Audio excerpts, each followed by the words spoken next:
Oke, Assalamualaikum warahmatullahi wabarakatuh. Pada pertemuan kelima ini kita akan bahas mengenai kecurangan, pengendalian internal, dan akun yang pertama yaitu cache. Oke. Nah, berikut adalah pokok bahasan. Jadi, selain membahas mengenai bagaimana akuntansi pada kas, kita akan membahas mengenai bagaimana cara mengurangi kecurangan dan bagaimana kita membentuk pengendalian internal untuk akun yang pertama kali kita bahas di dalam laporan keuangan, yaitu yang paling atas, yang paling liquid adalah kas. Nah, sebenarnya apa sih kas itu gitu ya. Nah, maka dari itu yang penting yang pertama kali kita bahas itu adalah definisinya. Nah, kas itu adalah aset keuangan ya. Jadi dia itu tergolong aset yang klasifikasinya keuangan karena bukan aset tetap ya. Jadi aset keuangan yang digunakan untuk kegiatan operasional perusahaan. Nah, dia ini paling liquid itu paling cepat cair. Ya, artinya memang kategori kas ini memang paling cepat digunakan untuk pembayaran, gitu ya. Nah, baik untuk kewajiban perusahaan. Kewajiban itu berarti utang. Nah, kemudian masuknya klasifikasinya aset keuangan ya. Aset keuangan itu ya sama kayak investasi jangka pendek ya, kalau dia yang liquid gitu ya. Nah, kas ini terdiri dari uang kartal yang tersimpan dalam sebuah entitas ya, uang. Baik uang yang tersimpan dalam rekening bank itu juga masuk dalam kategori kas dan setara kas. Kalau setara kas ini biasanya di laporan keuangan yang perusahaan besar listed di Bursa Efek ya, menggunakan standar akuntansi ini memang namanya kas dan setara kas, karena yang namanya setara kas itu adalah investasi jangka pendek yang sangat liquid, biasanya 3 bulan. Jadi yang namanya investasi jangka pendek itu juga dikategorikan dalam setara kas. Oke. Artinya memang investasi itu bisa dengan mudah untuk dikonversi menjadi kas. Nah, kemudian yang pertama yang mau kita bahas itu adalah bagaimana fraud dan internal control. Nah, fraud itu didefinisikan sebagai kecurangan. Ya, ada yang mengatakan juga penipuan. Nah, sebenarnya apa sih kecurangan itu gitu ya. Jadi yang pertama adalah tindakan yang tidak jujur yang dilakukan oleh seseorang karyawan ya, atau bagian dari dalam suatu organisasi yang menghasilkan keuntungan pribadi. Tujuannya untuk keuntungan pribadi bagi karyawan tersebut atau kelompok karyawan dan merugikan si korporasi ataupun suatu entitas tersebut. Nah, maka dari itu di dalam fraud ini ada yang namanya fraud triangle ya. Jadi apa sih penyebab seseorang melakukan fraud itu di dalam teori itu dinyatakan ada 3 jenis penyebab ya seseorang melakukan fraud. Yang pertama, seseorang melakukan fraud itu biasanya kalau ada opportunity gitu ya. Walaupun sebenarnya dia mungkin orang yang baik-baik saja gitu, tapi kalau ada peluang kayak contoh gampangnya tuh kalau kita ngomongin ini theft gitu ya, kayak pencurian. Ketika dia sebenarnya nggak pengen nyuri gitu, tapi ketika ada peluang, misalkan ada pencuri tiba-tiba lewat rumahnya orang, ada motor kuncinya nempel terus sepi, rumahnya tutupan gitu, dia ada peluang, wah kalau sepi nggak ada orang berarti peluang nih motornya dibawa kabur. Nah, kayak gitu tuh peluang. Jadi kalau kasus korupsi, kasus kecurangan itu terjadi bukan karena memang niatan dari dalam diri seseorang, tapi muncul karena ada peluang. Misalkan niatan korupsi. Oh, kalau saya menggunakan dana anggaran pemerintah ini masih bisa kok diefisiensi gitu. Ya, itu karena ada peluang. Oke. Terus kemudian ada pressure ya. Tekanan ini berupa tekanan finansial. Nah, tekanan ini bisa macam-macam sih, tekanan baik dari sisi internal keluarga kita gitu ya. Misalkan seseorang pengen melakukan fraud karena ada dorongan tekanan dari anak istrinya gitu ya, ingin mendapatkan hidup yang layak gitu, atau yang sudah layak pengen mendapatkan hidup yang mewah. Jadi tekanan ya, tekanan. Dan nggak cuma tekanan dari keluarga aja ya, tekanan dari lingkungan sosial gitu ya. Jadi sebenarnya udah cukup gitu, tapi lingkungan sosialnya menyatakan kurang cukup gitu ya, lingkungan pekerjaan dan sebagainya. Nah, yang terakhir tuh rasionalisasi. Rasionalisasi itu apa? Rasionalisasi itu kayak sifat bukan sifat ya, apa ya? Pola pikir yang merasionalkan atau membenarkan bahwa tindakan yang kita lakukan, tindakan fraud yang dilakukan oleh seseorang itu tuh rasional, ya, pantas dilakukan, atau dengan kata lain, ya, you deserve that gitu loh. Kamu tuh layak untuk melakukan itu. Jadi ada beberapa fraud triangle. Jadi kadang kalau kita melihat kenapa sih orang yang udah kaya banget itu melakukan fraud gitu, melakukan korupsi. Korupsi itu salah satu bagian dari fraud. Ya, karena beberapa hal itu nggak mungkin hanya sekedar ngapain dia udah kaya. Ya nggak ngapa-ngapain, karena memang ada opportunity, ada pressure, ada rasionalisasi yang ada di dirinya. Makanya bagaimana cara mengurangi rasionalisasi yang salah gitu ya. Ya kita harus punya dasar hukum, dasar agama yang kuat gitu ya. Karena segala sesuatu sikap tuh rasionalnya menurut sudut pandang agama misalkan kayak gitu. Oke. Nah, bagaimana cara mengurangi adanya fraud di dalam suatu perusahaan? Maka dari itu dibutuhkan pengendalian internal yang baik, gitu ya. Jadi perusahaan tuh harus melakukan pengendalian internal. Nah, pengendalian internal ini seperti kita kalau di dalam perkuliahan ya, gimana agar mahasiswa ini nggak melakukan kecurangan, gitu ya. Misalkan kecurangan tuh mencontek pada saat perkuliahan, berlaku tidak jujur pada saat ujian gitu ya. Nah, harus dibentuk suatu aturan, suatu metode untuk menjaga hal-hal tersebut minim dilakukan. Nah, pengendalian internal itu terdiri dari metode dan tindakan yang terkait yang dilakukan atau diadopsi dalam suatu organisasi untuk melindungi asetnya. Gitu ya. Kalau di perusahaan kan berarti kekayaannya aset, meningkatkan keandalan catatan akuntansinya, meningkatkan efisiensi operasinya, dan memastikan kepatuhan terhadap hukum dan peraturan. Ya, jadi yang namanya fraud dan internal control ini nggak cuma sekedar terkait dengan aset keuangan yang berupa kas ya, tapi semuanya terkait dengan operasional perusahaan. Jadi macam-macam, baik aset, baik pencatatan akuntansinya, baik operasi efisiensinya, dan memastikan semua berjalan sesuai dengan aturan yang berlaku. Ya, begitu. Jadi ini di awal artinya begini, di dalam akuntansi kita juga harus memikirkan part yang kita bahas di sini adalah mengenai masalah keandalan catatan akuntansinya. Nah, maka dari itu pengendalian yang pertama yang kita bahas adalah terkait dengan kas. Oke. Nah, bagaimana hal-hal yang terkait dengan kas? Yang pertama adalah establishment of responsibility. Kita tuh membangun responsibility atau tanggung jawab, gitu ya. Jadi setiap orang dalam organisasi itu punya tanggung jawab yang jelas, gitu. Apa tugasnya? Bagaimana batasannya, gitu ya.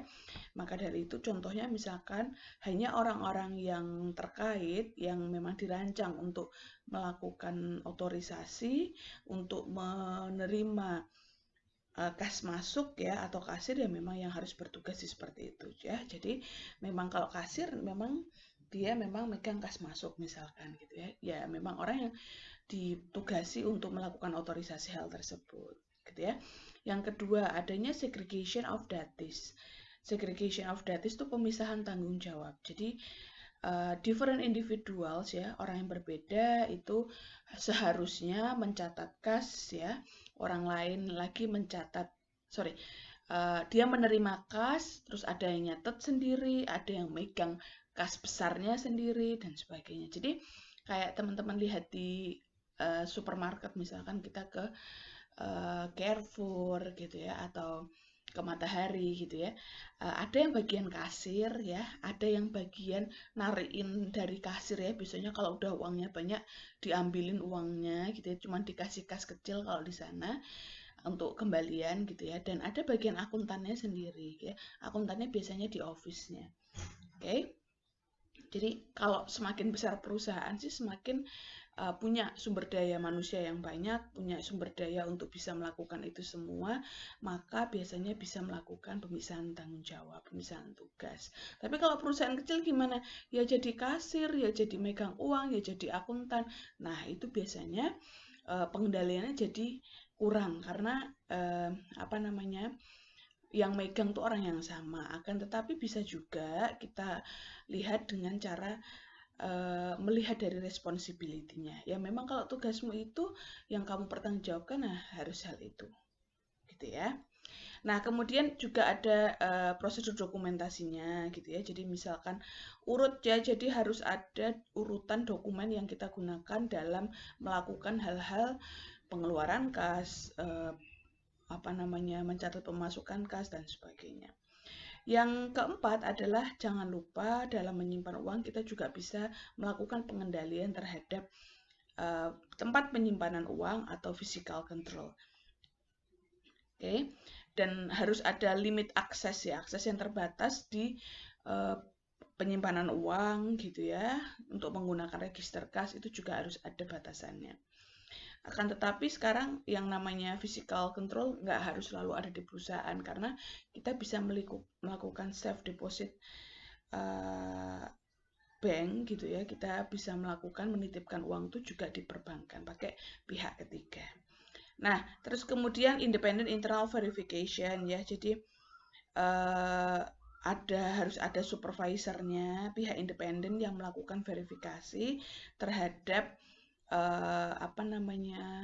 nota atau kwitansi yang masuk setiap harinya. Oke. Dan bagaimana total catatan perusahaan dan berapa yang ditransfer ke bank setiap harinya. Gitu ya. Karena kasus kayak gini tuh banyak terjadi kecurangan. Terus kemudian juga harus ada pengendalian sumber daya manusia gitu ya. Jadi orang yang megang responsibility di suatu tempat juga harus diberi holiday gitu ya. Karena kalau pas sebenarnya ini kayak teori atau konsep di SDM ya. Jadi dia diberi holiday tujuannya agar ketika dia pas pergi dia ini akan bisa dicek pekerjaannya. Ya, dicek pekerjaannya agar bisa dikonfirmasi dengan pihak lain. Jadi nggak ada orang tersebut karena kalau orang tersebut masuk terus ya dikekep gitulah istilahnya. Oke, gitu ya. Nah ini tadi beberapa runtutannya sudah saya jelaskan di ini, nanti bisa dilihat. Yang selanjutnya sebenarnya penggunaan masalah kasir itu bisa pakai kas kecil ya, kas kecil untuk memenuhi kebutuhan kas dalam jumlah kecil. Jadi nggak semua pengeluaran tuh harus kita melakukan permintaan porsi yang besar. Nah, yang terakhir, karena kas itu nggak cuma sekedar kas yang dipegang oleh entitas, maka ada kas di bank. Nah, untuk menyamakan jumlah antara kas yang dipegang dengan kas yang ada di bank, maka dibutuhkan adanya rekonsiliasi. Karena sering adanya perbedaan jumlah antara kas yang ada di perusahaan atau entitas dengan kas yang ada di bank. Gitu ya, maka dari itu namanya dilakukan rekonsiliasi. Nah, ini ada beberapa jenis pengendalian, yaitu pengendalian over the counter receipt ya. Terus kemudian ada juga pengendalian untuk pengeluaran kas. Nah, control over the counter receipt ya. Jadi ini kita melihat dari sisi kas masuk ya. Kas masuk ini yang nantinya yang dipegang oleh kasir dan kemudian dikirim ke perbankan. Ini harus melewati beberapa pihak gitu ya. Jadi nggak cuma kasir aja, tapi ada bagian pencatatannya, ada supervisornya, ada bagian akuntansinya, sehingga tadi fungsi pencatatan kas masuk ini juga bisa direkonsiliasi atau disesuaikan dengan catatan yang ada di dalam perusahaan oleh bagian akuntansi dengan yang ada di perbankan. Selisihnya di mana? Nanti kita cari. Oke. Nah, terus bagaimana pengendalian pengeluaran kas? Nah, ini juga sama ya. Kalau tadi penerimaan, kalau sekarang pengeluaran. Nah, kalau pengeluaran kas ini sebenarnya konsepnya sama ya, ada establishment of responsibility, segregation of duties, dan sebagainya. Oke, nah pada intinya ada bagian yang memang mengotorisasi pengeluaran kas yang ada. Nah, kemudian yang ketiga yaitu setelah pengendalian kita bahas mengenai akuntansi untuk kas. Nah, akuntansi untuk kas ini meliputi dua hal. Yang pertama ada pembentukan dana kas kecil ya. Jadi kita bahas kas kecil. Yang kedua nanti kita bahas akuntansi untuk rekonsiliasi bank. Nah, keperluan untuk pengeluaran dalam jumlah kecil ini tidak mungkin pakai cek gitu ya. Kenapa? Karena nggak efisien. Dananya memang mungkin hanya ratusan ribu, hanya di bawah 1 juta, 1 juta lebih dikit gitu ya. Nah, entitas ini membentuk dana kas kecil. Jumlah disesuaikan dengan kebutuhan entitas ya. Jadi kas kecil itu kayak kasir diberi kas kecil, tujuannya untuk kalau pengeluaran-pengeluaran yang sifatnya kecil ini kita bisa bisa langsung dikeluarkan tanpa harus melalui prosedural tertentu gitu ya. Nah, untuk pengendalian dikatakan jadi ada dua sistem dalam mekanisme kas kecil ini. Jadi ada metode impress dan ada metode fluctuating. Nah, kalau menurut beberapa literatur tuh metode impress itu lebih baik gitu ya. Ada dana kas kecil akan terkontrol dan tidak akan terjadi penumpukan karena kas kecil di unit pembayar kasir. Nah, sekarang kita bahas dulu metodenya. Ada sistem impress, ada sistem fluktuasi. Kalau sistem impress, ini mekanisme kas kecil di mana dana dipertahankan itu tetap. Jadi kalau impress ya, impress ini kuncinya kalau teman-teman ingat-ingat adalah dananya itu tetap. Jadi kalau dana di kas kecil ini dibentuk dengan jumlah tertentu. Ya, dananya itu maksimum 5 juta misalkan. Oke, ya sudah itu jumlah dana kas kecil maksimum segitu. Setiap pengeluaran itu akan dibuat bukti pengeluaran misalkan untuk biaya apa ya? Biaya-biaya yang kecil misalkan biaya makan, biaya listrik kalau memang jumlahnya kecil gitu ya. Pakainya kas kecil. Jika kas kecil jumlahnya, tapi nggak dibuat jurnal setiap kali pengeluaran, ya. Kalau kas kecil jumlahnya akan habis, maka akan dilakukan penggantian dana sejumlah dana yang terpakai aja. Jadi kalau dalam 1 bulan itu terpakainya baru 3,5 juta, yang diganti ya 3,5 juta agar nilainya akan tetap sama sebesar 5 juta. Nah, pada saat penggantian baru dibuat jurnal terkait dengan pengeluaran dan mengurangi kas perusahaan. Gitu ya. Jadi jurnalnya kapan dibuat? Bukan pada saat mengeluarkan kas kecil untuk biaya-biaya tertentu, tapi dibuat pada saat pengisian kembali kas kecil. Nah, bedanya apa dengan sistem fluktuasi? Kalau sistem fluktuasi ini, dana kas kecil itu tidak ditetapkan sejumlah tertentu. Ya, jadi saldonya tuh bervariasi. Jadi nggak kayak tadi. Ya, tidak berdasar jumlah yang terpakai. Nah, misalnya apa? Pertama kali dibentuk dana kas kecil tuh misalnya 5 juta. Nah, setiap bulan tuh akan ditambah 5 juta, 5 juta, 5 juta gitu. Tanpa memperhatikan dana yang kepakai. Dampaknya apa? Ya dampaknya saldo kas kecil itu akan berubah-berubah. Bisa 6,5 juta, bisa 7 juta, bisa 4 juta gitu, bisa lebih kecil gitu. Kalau pengeluaran kasnya lebih banyak gitu ya. Nah, makanya dikatakan sistem pengendalian yang baik itu di sistem impress. Nah, kemudian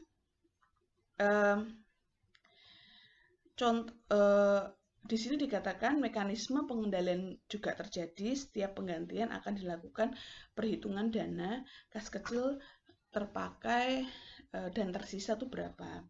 Kalau impress memonitor pemakaian dan memastikan tidak ada uang yang hilang karena jelas buktinya berapa gitu ya. Buktinya berapa itu yang diganti istilahnya. Sedangkan kalau sistemnya fluktuasi, jumlah dana di kasir tuh nggak terkontrol.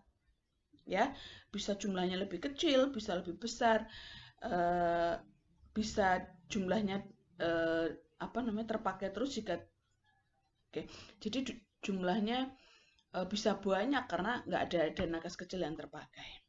Ya, kalau tadi impres lebih terkontrol. Nah, sekarang bagaimana contoh pencatatannya? Misalkan entitas ABC memiliki kasir untuk mengelola pengeluaran kas untuk keperluan operasi entitas. Entitas menentukan jumlah kas kecil 10 juta dan menetapkan jumlah kas kecil minimal dalam entitas itu 1 juta. 1 Desember 2015 membentuk kas kecil 10 juta. Oke, dia menarik dari cek perusahaan, cek di bank. Maka dari itu, jurnalnya adalah kas kecil bertambah 10 juta, kas di banknya, karena cek di bank, berkurang 10 juta. Oke, paham ya yang pertama ya, pengisian. Oke. Nah, selama bulan Desember, kas kecil tersebut dipakai untuk keperluan berikut. Bayar konsumsi rapat 500.000, honor tenaga tidak tetap 2,5 juta, transportasi 3 juta, biaya pemeliharaan 2 juta.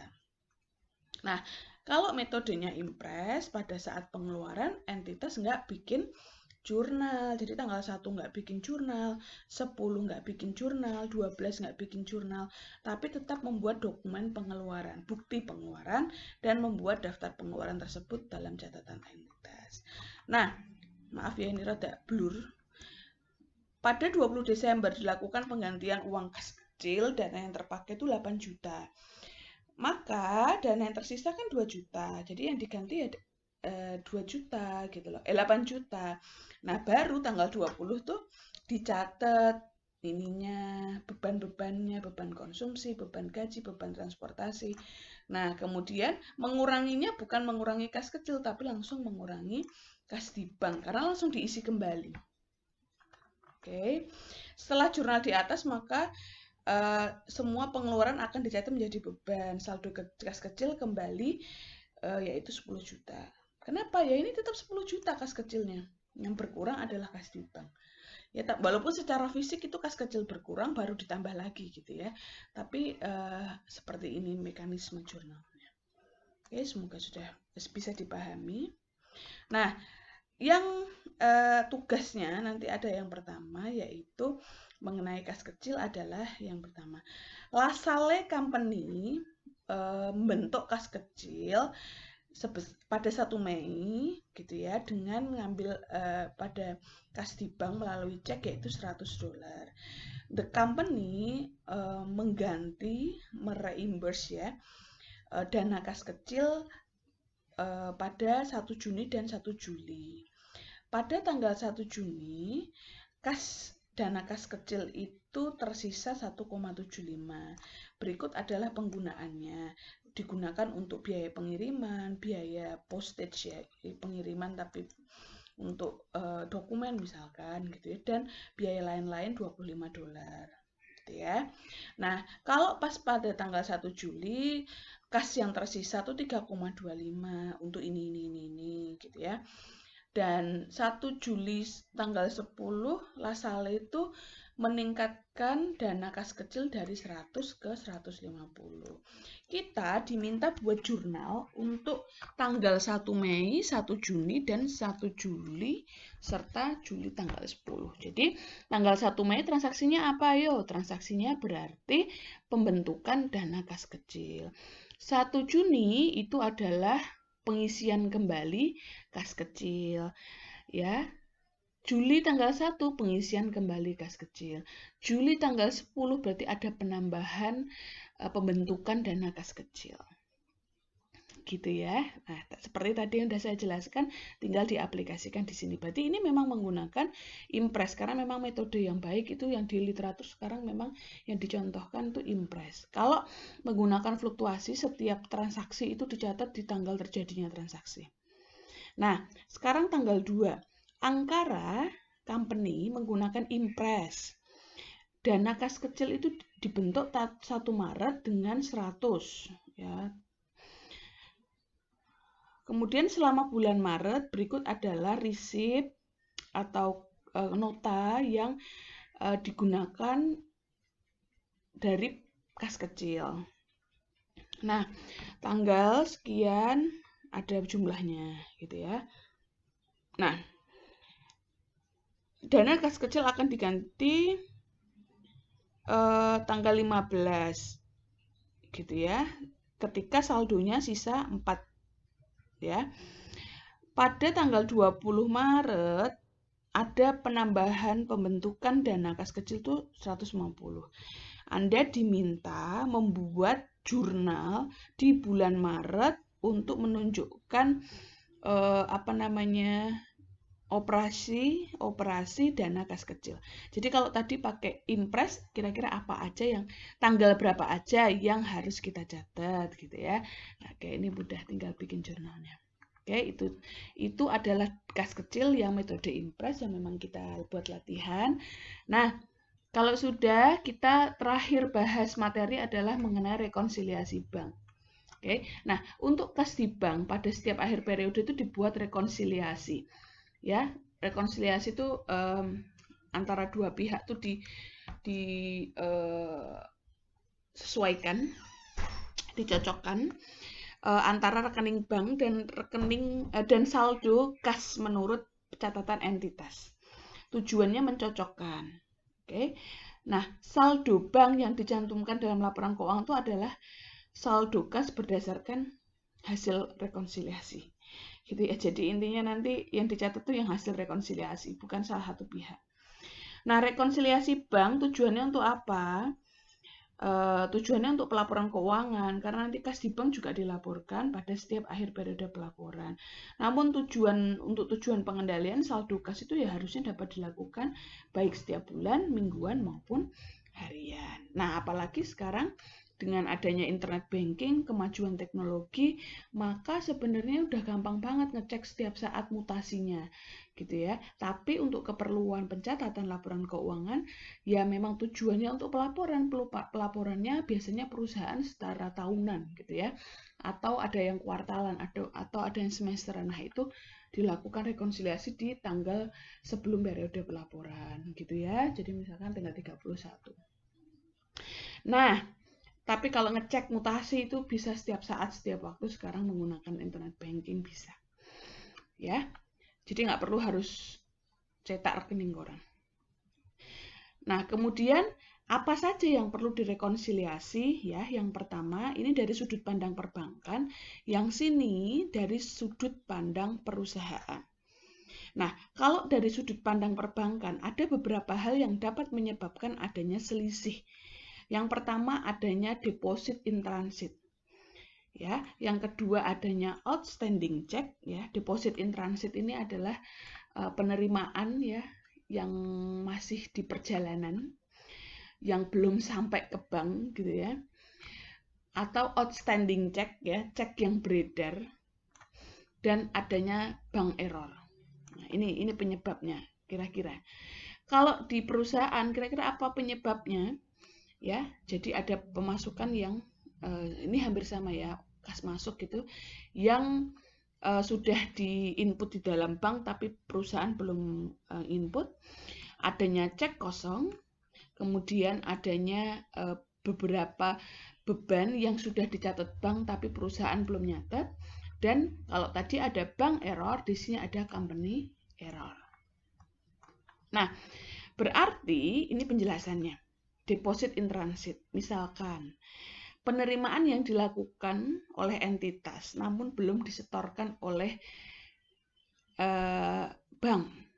Misalkan setoran penjualan 31 Januari baru disetorkan. Jadi perusahaan udah nerima, udah nyatet nambah kasnya ya, atau nambah kas sama ngurangi piutang, misalkan ada yang lunasi atau kas dan penjualan. Nah, baru disetorkan ke bank tuh keesokan harinya gitu, atau tanggal 2 hari kemudian. Nah, artinya kalau kita cut off-nya tanggal 31 Januari, kan jadi selisih toh. Kita udah nambah kas, di bank belum nambah kas karena uangnya belum disetor ke bank. Nah, karena hal tersebut harus menambah rekening di bank karena sudah milik entitas. Maka dari itu tidak perlu tidak perlu penyesuaian di entitas, karena yang nyatet ini nyatetnya entitas bukan bank loh ya. Jadi bank nggak nyatet. Kalau maksudnya rekonsiliasi itu kalau kita bikin jurnal penyesuaian tuh kalau ada selisih di perusahaan, bukan di bank. Artinya bank ini perusahaan udah nyatet, tapi bank belum. Gitu ya. Yang kedua, ini adalah outstanding check. Jadi outstanding check itu cek yang beredar, pengeluarannya sudah dilakukan oleh entitas. Jadi entitas sudah melakukan kas keluar, tapi entitas. Nah, tapi si penerima cek belum melakukan apa namanya pencairan ke bank. Jadi uang di bank tuh masih belum berkurang. Nah, maka dari itu bisa jadi terjadi di akhir periode. Nah, maka dari itu nanti harus direkonsiliasi. Terus selanjutnya ada bank error, kesalahan mencatat oleh bank jika terdapat perbedaan nilai transaksi dengan bukti yang sama, maka entitas harus lapor ke bank untuk dapat koreksi. Ya, jadi kesalahannya bisa jadi kalau misalkan salah apa namanya masukkan angka gitu ya, tapi itu memang ya human error ya, pasti kemungkinan terjadinya ada. Nah, sekarang kalau kita lihat jenis-jenis transaksi yang mungkin yang sebelah kanan ini ya, bisa jadi trigger untuk adanya perbedaan antara kas di perusahaan, entitas, dan kas di bank. Kalau dari sisi perusahaan, nah ini nanti yang perlu adanya adjustment. Nah, yang pertama adalah istilahnya tadi apa ya? Adjustment to book balance, notes collected by bank gitu ya. Jadi ada penerimaan tapi langsung melalui bank ya. Jadi misalkan seorang pelanggan melakukan pelunasan piutang dengan transfer ke rekening bank tapi belum diberitahukan kepada entitas. Jadi entitas belum mencatat gitu ya.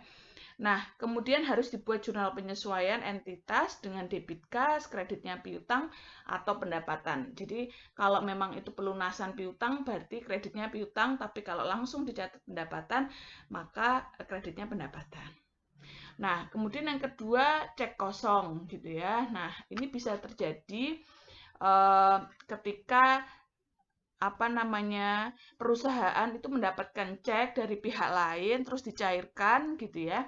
Ternyata ceknya kosong tuh artinya pihak yang memberi cek itu saldonya nggak mencukupi untuk dana yang mau ditarik, jadi dia kurang dananya, jadi ditolak ya, itu namanya cek kosong. Jadi cek kosong itu bisa jadi misalkan kita udah nyatet penambahan kas tapi ternyata nggak jadi gitu, jadi itu harus dikoreksi.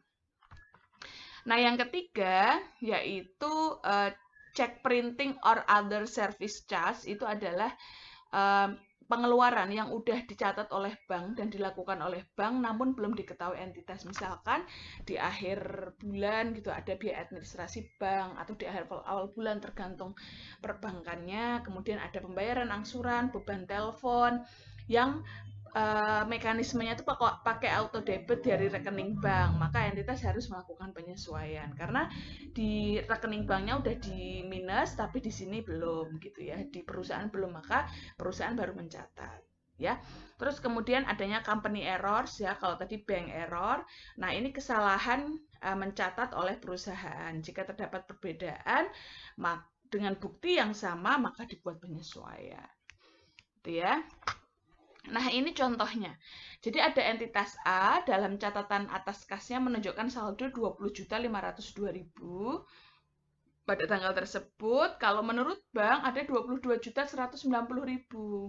Nah, berikut item-item setelah mencocokkan ada beberapa perbedaan mutasi antara entitas dan rekening koran yang ada di bank yang perlu mendapatkan perhatian. Ada 7 item gitu ya. Setoran sebesar 3.680.000 dilakukan di 31 Januari namun belum muncul laporan pada bank ya, dan seterusnya. Nah, makanya kita buat cara rekonsiliasi ini ya, atas saldo per bank, bawahnya ini sebenarnya bisa agak kiri ya, di sebelah kiri ya. Di bawahnya saldo per entitas. Caranya begitu formatnya. Oke. Nah, saldo per bank ya, ditulis dulu saldo entitas. Nah, tadi ada setoran. Jadi ada konsumen setor langsung ke bank. Oh, setoran sebesar ini namun belum muncul pada laporan bank. Oh, jadi dia deposit in transit gitu ya. Namun belum muncul pada laporan bank. Jadi di entitas sudah muncul ya, tapi sudah ditambah kasnya tapi di bank belum. Jadi kalau di bank belum berarti kita nambah plus di bank. Oke. Yang kedua ada cek yang ditulis bulan Januari namun belum dicairkan. Ya, 5 juta. Itu adalah outstanding check atau cek yang masih beredar. Artinya apa? Di entitas sudah dikurangi tapi di bank belum. Makanya nanti minus di sini. Bunga pinjaman 600.000 langsung didebit dari rekening bank, belum di entitas. Jadi 600.000 itu sudah dikurangi di akun bank tapi entitasnya belum, maka di sini harus dicek. Nah, ini menurut saya ini agak salah sih, bunga pinjaman ya, tapi pendapatan bunga ya. Ini pendapatan bunga yang dikreditkan. Ya, udah nambah. Salah ini bahasanya. Kalau bunga pinjaman harusnya mengurangi. Ya, jadi ini ditambah di sini, ini adalah pendapatan bunga. Jadi perusahaan naruh uang di bank terus dapat bunga. Oke. Kemudian bank mengenakan biaya administrasi 18.000, jadi udah ngurangi di sana tapi di entitas belum, jadi dikurangi di sini. Oke. Terus kemudian cek dari pelanggan 220.000 tidak dapat diuangkan karena dananya nggak cukup. Ini namanya tadi cek kosong atau disebut NSF cek. Nah, berarti mengurangi di sini. Oke. Kenapa? Karena udah dianggap awalnya udah dicatat bertambah gitu ya, tapi ternyata nggak bisa diuangkan. Tadi saya bilang ternyata pihak yang ngasih cek itu dananya nggak mencukupi, jadi ditolak sama bank. Nah, kemudian perusahaan melakukan kesalahan pencatatan cek untuk pembayaran utang 131.000 namun dicatat sebesar 311. Berarti ada selisih kan kesalahan yang dilakukan oleh bank. Jadi cek untuk bayar utang tuh 131.000 namun dicatat terlalu besar. Ya kan? Harusnya cuma 131 tapi dicatatnya 311, maka harusnya ditambah uang kasnya. Nah, kemudian 180.000 ya, berarti selisihnya ya. Terus kemudian bank salah mencairkan cek 175.000 di mana harusnya cek dari rekening entitas lain, bukan entitas A. Ya, jadi ada kesalahan yang dilakukan oleh bank, sudah dicairkan, berarti kan udah di minus. Maka dari itu untuk merekonsiliasi kita lakukan plus, gitu ya. Maka setelah dihitung jumlahnya, maka balance. Jadi kas yang kita gunakan dalam pelaporan keuangan adalah sekian. Nah, bagaimana jurnalnya? Ingat, jurnal yang dicatat hanya jurnal yang kita perlu sesuaikan di akun laporan entitas. Maka dari itu yang pertama ada tadi ya, menambah kas yaitu pendapatan bunga. Kas bertambah di debit, kreditnya pendapatan. Pendapatan itu kalau pendapatan bunga juga bertambah di kredit. Terus kemudian kas dan utang usaha. Oke, kesalahan yang angka tadi ya yang dilakukan oleh bank selisihnya 180.000 plus ya. Terus kemudian beban administrasi bank dan piutang usaha. Oke, jadi yang hanya dari sisi sini. Nah, sekarang kita melihat dari contoh yang ada di buku ya. Nah, kalau ini kasusnya jadi LED company ini melakukan rekonsiliasi dengan catatannya dengan yang ada di bank, maka ini di bank ini saldonya sekian, kemudian di buku saldonya sekian, dicatat dulu saldo awalnya ya. Terus habis itu lihat informasi-informasi. Ini ada deposit in transit tanggal 30 dan diterima oleh banknya 1 Mei. Maka kalau ada setoran dalam perjalanan ini menambah ya, menambah akun di bank. Nah, terus kalau ada cek yang beredar artinya sudah perusahaan sudah mengeluarkan cek namun belum dicairkan di perbankan oleh suppliernya. Jadi di sini. Oke, ini nanti dikurangi ya. Terus kemudian errornya si perusahaan cek nomor 443 itu 1226, tapi dia nyatet 1262. Jadi logikanya bagaimana? Jadi dia itu sudah mengurangi kasnya 1262. Padahal harusnya 1226. Berarti kan harusnya kasnya ditambahkan karena dulu nguranginnya terlalu banyak gitu loh. Nah, maka dari itu rekonsiliasinya itu ada di perusahaan dan error in recording check number 443 sebesar 36. Dapat dari mana? Dapat dari 1262 dikurangi 1226. Oke. Terus kemudian ada bank memoranda. Jadi ada dokumen dari bank yang menyebutkan ada cek yang kosong yang dari Baron ini sebesar 425,6 euro. Kemudian ada printing company check ya, biaya printing check itu adalah 30 euro. Kemudian collection. Jadi ada kas yang didapatkan dari pelanggan sebesar 1000 euro ditambah bunga dikurangi dengan cost. Kalau dapat yang pertama ada NSF. Kalau NSF ini pasti mengurangi ya. Oke, ini mengurangi. Oke, informasi dari bank ada cek kosong, terus kemudian bank service charge-nya $30, printing check, kemudian collection of note receivable-nya 1000 tambah 50 dikurangi 15. Seperti sini, jadi ini ya balance. Oke, jadi ini membalancekan. Nah, ingat yang dibuat jurnal hanya yang di entitas ya. Yang pertama, oke, kita nyatet dulu notes yang kita terima. Oke, yang koreksi atau adjustment yang pertama. Jadi kasnya bertambah 1035, ada beban lain-lain 15, note receivable itu piutang wesel ya, piutang wesel. Jadi kayak piutang tapi bentuknya pakai wesel. Nah, kemudian ada interest revenue 50. Nah, kalau error, book error berarti cash pada accounts payable. NSF check ya. Nah, kemudian kalau cek kosong berarti dia pertamanya kan sudah nyatet jurnal kas, terus piutangnya dikurangi. Tapi karena kosong berarti kita balik jurnalnya. Piutang di debit, kreditnya kas.